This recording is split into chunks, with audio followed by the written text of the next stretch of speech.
Welcome to the Hunter Report, and today we're going to compare the Sony 24-70 f4 Zeiss versus the Sony f2.8 GMaster in the same focal range. We're going to be real comprehensive and cover everything from lens sharpness to lens flaring, how it handles bokeh, and just overall impressions of the lenses.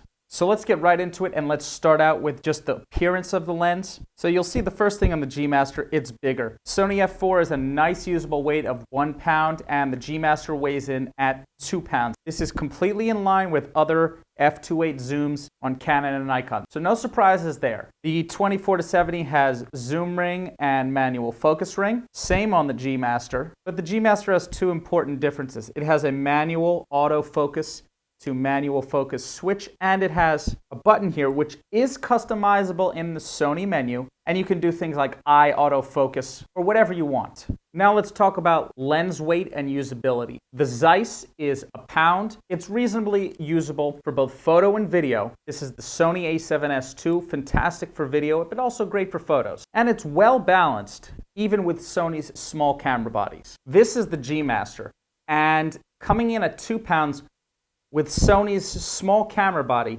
it's just not well balanced. My wrist wants to do this. And you're not going to be comfortable using this for any more than 15 minutes at a go. And that will affect your photography, that will affect your creativity. Straight up, if you're going to be hand-holding the GMaster, you're going to need the Sony grip. And with the Sony grip, things become a lot more ergonomic and balanced. And I've handheld this lens for many hours on end, but at 2 pounds is at the upper limit of what you really want to handhold. I simply prefer shooting with the 24-70 f4. That extra pound frees up my creativity. I can just be more creative. That said, there are certain situations where the extra aperture from the f2.8 and some of the extra characteristics like sharpness, edge-to-edge sharpness, and bokeh will make the GMaster a valuable addition to your collection. So let's get into the nitty-gritty and cover all the aspects of these two lenses that need to be covered. All right, so we're here at the distortion test, and the purpose of this test is when the subject is at the corner of the lens, how sharp is it and how badly does it distort? This was done at 24 millimeters and at f8.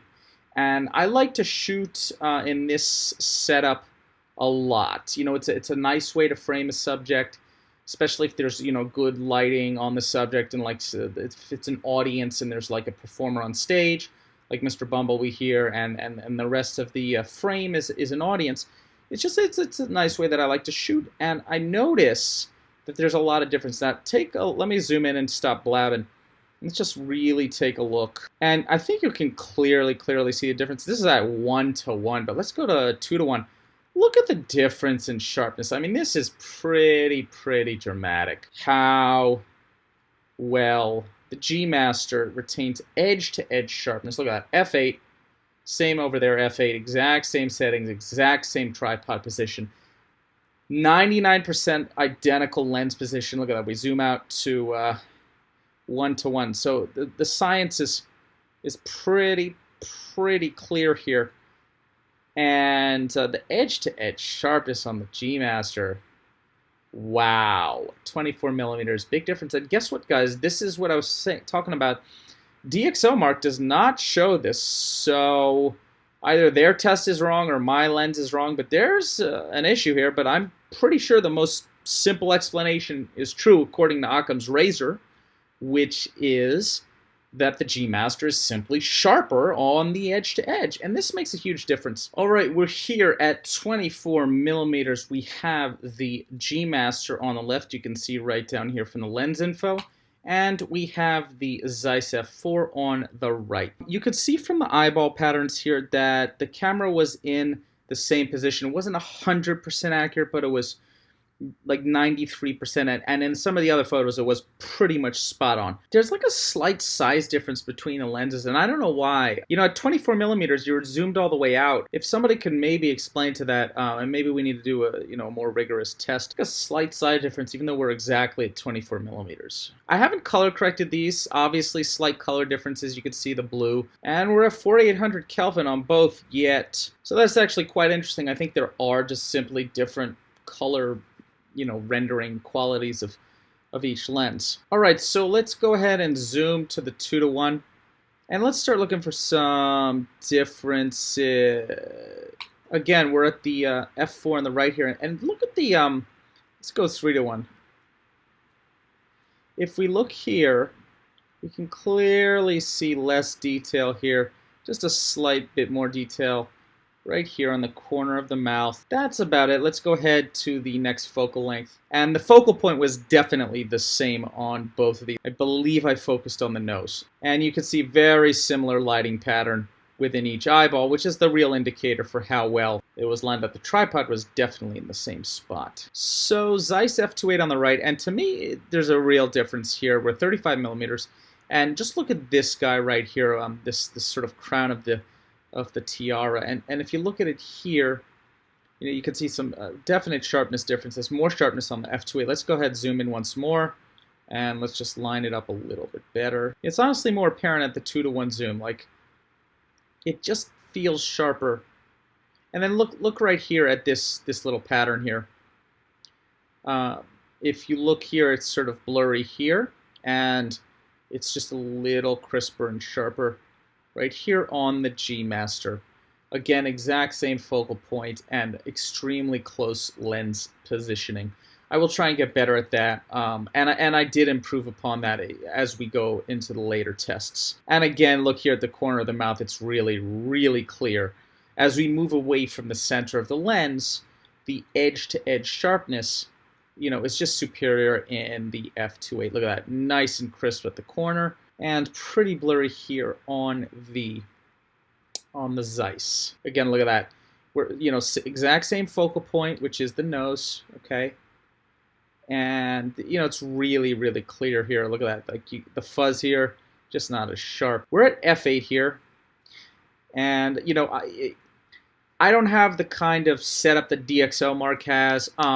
Although if you stick with me for the rest of this review, I did find some inconsistencies where DxO Mark sort of reports something, and I find a completely different finding. And I'm only testing f8 here, and if you guys really want me to test, f2.8 to f8, maybe I'll do another video, and just leave a description below. But f8 is generally the sharpest point, the lens, and there's other things to consider besides just sharpness. And again, if you stick with me throughout this video, I'll get into some of those other qualities.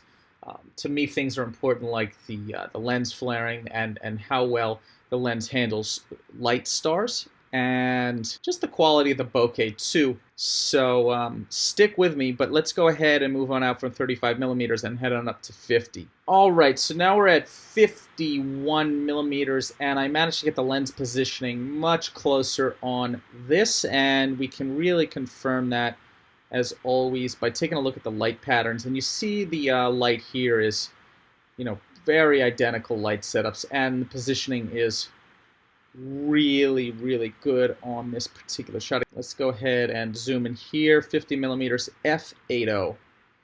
And again, you can just sort of tell just by feeling that the 2.8 is sharper, just looking at the pattern of the fur on Mr. B here. Haven't really figured out a name for him yet. Again, corner of the mouth, so much clearer, although the fur here is looking crisper, but I'm going to still give it to the GMaster. And, it's just the sharpness of the crown. The crown looks sharper. And even if you look at this pattern on my paint here, just a slight bit more crisping, and it's interesting actually how. Let's go ahead and zoom in on this pattern here. This point to me is so if you look right here, you can see that on this part. And then if you move one thing over, you can see there's clearly some darkness here, and the darkness is just not as crisp here. So edge-to-edge sharpness is better. The GMaster, although at 50 millimeters, it's not as bad. It was much more significant than 35, but still a difference. Here we are at 70 millimeters, Zeiss on the right, and as you can see down here, GMaster on the left. Again, corner of the mouth, seeing much more crisp. So you can let's go zoom in. Look at this. You can see the hairs right here at the corner. You can't see them here. This more texture in the grain of the hair. Look at this right here. Just so much crisper on the GMaster. So, the rumors are true. The GMaster is sharper across most focal lengths. Now let's go to a slightly different test. This is the steadiness test. On the top, steadiness is turned off and you see a lot of jitter. On the bottom left, the Zeiss has in-lens stabilization. It's called OSS. You see it's very smooth, and the movement is from my breathing. On the right, we have the A7S II has in-body image stabilization, and you'll see it has a very similar effect to the Zeiss in-lens stabilization. So as long as you have a camera with in-body image stabilization, you're okay. This is the lens star test, and as we move up the aperture, we're at f5, f5.6. You'll see on the right that the Zeiss is already showing some star with a nice star around f8, and the GMaster just isn't there, starting to catch up around f13, and as we go on out, the GMaster just seems to hit its lens star later in the aperture. This is the bokeh test, starting out only the GMaster, nice and soft and circular, and as we hit f4, similar, and let's just keep going here a little bit, and the GMaster just seems more circular right here at 6.3, and the Zeiss is getting more octagonal, and the GMaster is just holding just a little bit more circularness and softness as we go out, and now things are coming into focus, and pretty similar at this point. That's about it. Bokeh test.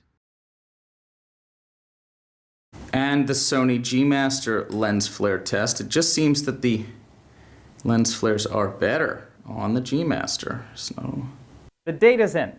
The GMaster is clearly sharper across most focal lengths and most aperture openings than the Sony Zeiss. And the bokeh is absolutely beautiful on the GMaster. And it gives you more light. So if you're chasing light above all else, this is the lens for you. That said, as a working photographer, as a working videographer, where creativity and story writing are far more important than getting every ounce of sharpness and bit of light out of your lens, the lightness of the Zeiss have me using this day in and day out. This is my workhorse. It's not as sharp as the GMaster, but that's a trade-off that I'm willing to take. If Sony were to update the f4 with something sharper, I would definitely buy that in an instant. And if Sony were to come out with a 24-105 that really compares with Canon's, which is unbelievably sharp, I would definitely get that too. That said, for those very special occasions, having this f2.8 is a very important thing. And you're really not going to want to use this f2.8 without the Sony batter grip. You're just not. It just doesn't work. It's not balanced. So the GMaster is an optically superior lens in most ways to the Zeiss. Its lens flares are stronger than the Zeiss, although the lens starring appears more around f8 in the Zeiss, whereas it takes around f11, f13 for the stars to appear in the GMaster. And that is important to me. I like a nice star in a shot. Definitely get these items on sale or on discount if you can. This is the Hunter Report. Please subscribe. Please give me a thumbs up, and I'll see you soon.